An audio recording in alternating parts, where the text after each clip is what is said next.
If you're considering a floating panel radio for your vehicle and have not made that decision yet because, hey, it's kind of a big decision to make because these radios are definitely not cheap, you're gonna wanna hang around for this video. We're gonna be taking a look at these two big boys. This is the DMH-WT8600NEX, and we'll be taking it comparing it against Kenwood's Exelon DMX1057XR. Now, both of these radios have a lot of features that are similar, but they do have some differences as well, and we'll be going over them, so hang with us.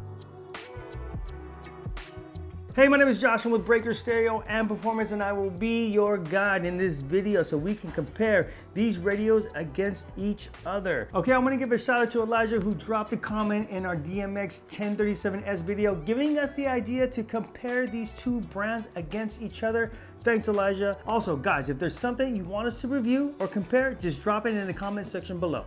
So just right off the bat, let's just take a look at this.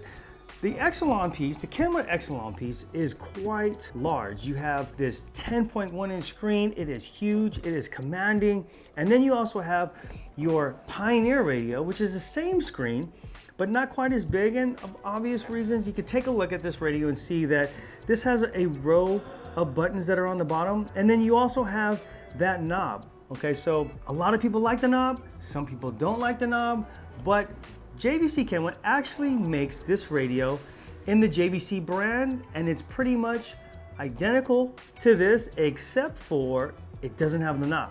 So if you don't like the knob, then look at the JVC. And the model number on the JVC, I don't know it by heart, but it is the KW-Z1000W. And as far as features are concerned, it's pretty much identical to this. Now in the Exelon line, you do get a 2-year warranty, whereas the JVC, you only get a 1-year warranty. So that is the only difference there that I can tell. According to the website, it does have a 5-volt pre-out. Now we did a video on the DMX1057S, and that has a 4-volt pre-out, and this has the 5-volt pre-out. So those are the two differences between this Exelon line and the standard Kenwood line, is the 4-volt pre-out versus the 5-volt pre-out. And then you have the 2-year warranty versus the 1-year warranty. But it looks like on the JVC, no knob, 5-volt pre-out, 1-year warranty. Okay, so that covers that. And another thing to note is the Kenwood is a double DIN chassis, where the Pioneer is a single DIN chassis. So here's what we found.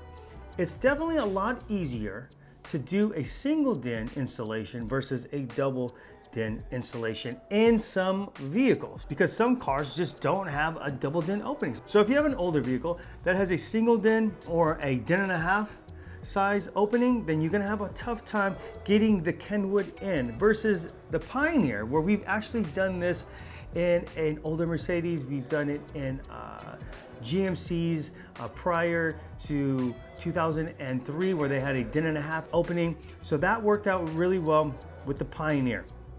Now, granted, you can make some modifications on your dash in order to get that double DIN in, but there's definitely more work involved, okay? So that's one aspect when it comes to the installation.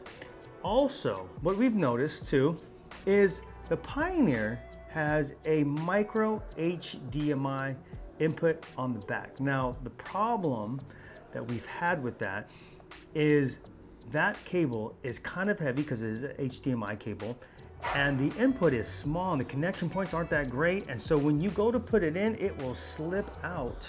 So that makes it kind of tough. And then when you're putting it in and it's sticking out kind of far, it hits things and it bends it. So there's been, I think the first time we did it, we put it in, we bent the cable, we had to run to the store and go get another one. So the solution behind that, and here's what we found: if you get a micro HDMI cable, it's a standard HDMI cable, with a right angle, then that's gonna solve the majority of your issue. So it's not gonna be sticking out far, it'll be off to the side, and when you go to put it in, it's less likely to actually hit something. So that's pretty good. Okay, another thing to know, do not go out and buy a 4K or 8K cable. It will not work with this screen. So make sure the cable that you buy is 1080p. Okay, so 1080p, if you plug in anything that's higher grade, then it's not going to even recognize it on this radio. Okay, on the Kenwood, it does have an HDMI cable input. It's a standard HDMI, but what they did is they actually recessed it inside the radio. So there's a panel in which you pop off, there's a screw that holds it together, you pop in your HDMI cable, and then you put the panel, and it secures it in place, number one, and number two, it doesn't protrude outside of that chassis. Now also on Pioneer, they give you a USB Type-C input. Now it's on the back, so you do have to plug it in, and it does stick out a little bit, all right? So not as bad as the micro HDMI, but you still have issues when you go to put it in. You gotta make sure that there's enough room behind there so it clears and it's not hitting anything. When you go to put it back in, it doesn't either bend it or pull it out or anything like that. On the Kenwood, you have a pigtail that's just your regular USB Type A, and then you would plug in your cable and run it from there. So the cable allows it to come off of the back of the chassis, and then you can kind of run it and then even, black tape it together so it doesn't pull out. So as far as cable inputs are concerned, we like the Kenwood much better. No issues when you're hooking up the HDMI and the USB cable. Okay, so that's definitely something to know. Okay, so let's talk about things they have in common besides the 10.1-inch monitor. They both retail for the same price, which is $1,199. Okay, other features include Apple CarPlay and Android Auto, both wired and wireless. Bluetooth for both phone calls and music, 1280 by 720 HD display, 13-band equalizer, adjustable crossovers and time alignment, HD radio built-in, XM Sirius ready, iData Link Maestro compatible, giving you the ability to transfer over the car's data to the radio, which includes gauges, climate controls, TPMS sensors, and more. USB transfer for music and video. Okay, so these features are awesome, and most of these features you will not get on your standard radios. Okay, so let's talk about the differences.